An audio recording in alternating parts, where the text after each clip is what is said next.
Good afternoon. I'm Henry Graff here on the scene of breaking news right now here just outside of Emancipation Park on East Market Street. What we're seeing is an unlawful assembly declared, and Virginia State Police are now out here on the scene. They're clearing the streets. I want to bring in Sharon. Greg had so many, I don't know what you saw, but fights just breaking out between people.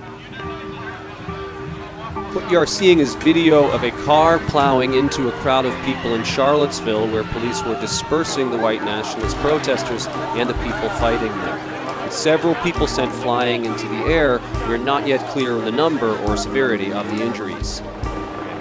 A woman, 32-year-old Heather Heyer, killed on the scene. A number of severe injuries, many life-threatening. Why did this happen? What do we do now? This is Charlottesville. Hectic scene here in downtown Charlottesville right now. Anyone who was out here saw plenty of people get mace in the face, pepper spray in the face. Saw a lot of people, a lot of street fights. We spoke to Jill Duffield at Ix Art Park. I woke up early on the morning of August 12th to go to the sunrise service at First Baptist downtown, and I was eager to participate. I was anxious because I didn't know what to expect.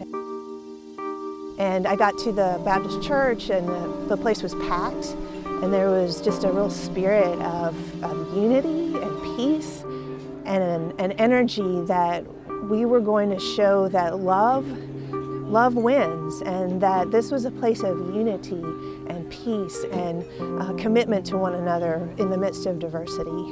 Then we went to McGuffey Park and we saw these white vans pulling up one right after another. And all of these mostly young men, young white men, filing out of these vans and running up and chanting and getting into Emancipation Park like with military precision. And that was my first sense that this is big and this is sinister. And at that point I began to wonder, what in the world do we do now? This is Charlottesville. What brought these violent groups to Charlottesville? A statue, a memorial to Confederate General Robert E. Lee. This place right here brings back so many memories. We spoke to Tanisha Hudson at Emancipation Park. We're here at the Robert E. Lee statue in Emancipation Park, and I just wanted to ask you some questions about August 12th and the events that happened. Why did this happen? In your opinion, why do you think this happened? I think this happened because people think that they're superior to other people. I mean, we have to look at the history of America and racism in America, how that's a very deep issue that we tend to, shy away from instead of focusing on the real issue. Racism has always been an issue of America, and an issue in America, and this statue empowers people that think that they're better than someone else, and so that's why it's a really important issue. I mean, you just think about the fact that people are coming here to praise this statue and what he actually stood for. He stood for the oppression of people of color. He stood for people being in horrific situations, the beating, the murdering, the raping of people that didn't look like him. Were you involved with the events, and if you were, how? Yes, I was deeply involved. I was directly affected because I've been a part of this fight and delivering the truth and telling why this statue shouldn't be here and what it actually means. This statue was erected in 1920. When this statue was erected and was even presented to this city, people of color were nowhere around. They knew not to come around. I mean, we actually had people in the KKK in this park in April or in 1920 when this statue came about. What do we do now to make those changes? How do we solve these problems? First off, we get involved. We get involved and we educate ourselves on the current issues, and we hold our local government accountable. You know, we vote these people in, and then we just kind of let them do whatever. And we definitely need to hold them accountable. Once you get elected, you're not done. When you get elected, you go in there and you do what you say you were going to do when you were campaigning. We hold them responsible, and we attend all of these meetings, and we get involved. If we're not involved, then we can't blame anybody but ourselves. We can cut racism, inequality, and every other form of oppression. We can cut it off out of head if we just get the right people involved. This is Charlottesville. As these fights were breaking out on the corner of 2nd and Market Street, I mean, people were brawling, literally brawling in the middle of the street, and nobody was around to disperse them except for just passersby. We spoke to Ike Eichling at Ike's Underground. What was going on during the August 12th?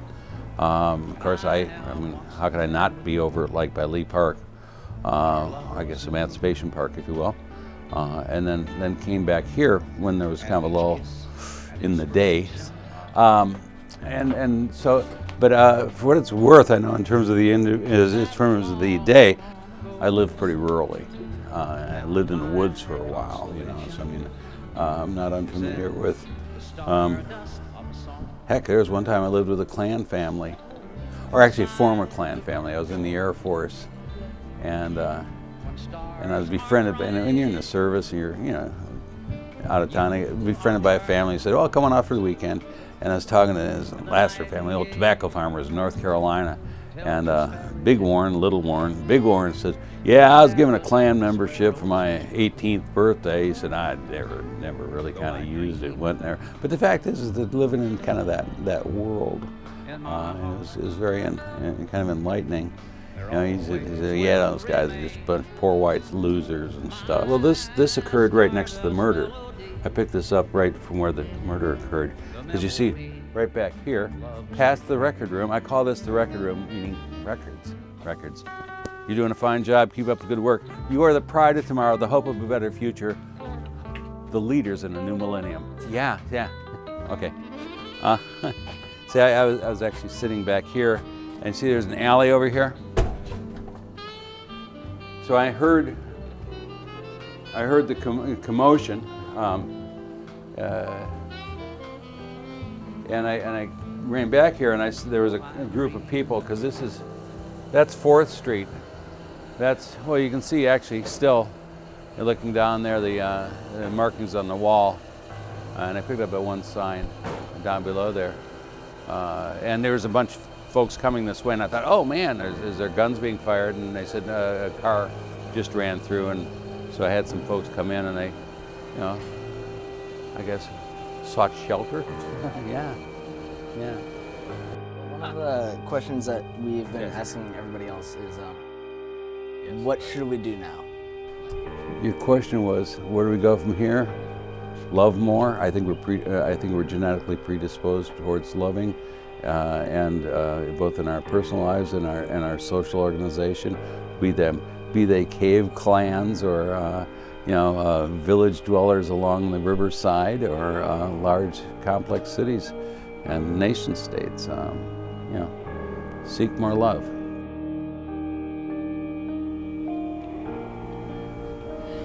So where do we go from here?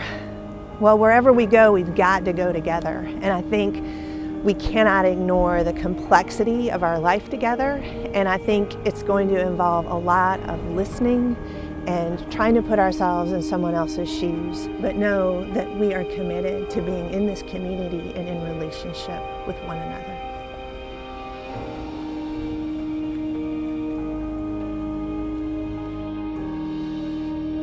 This is Charlottesville.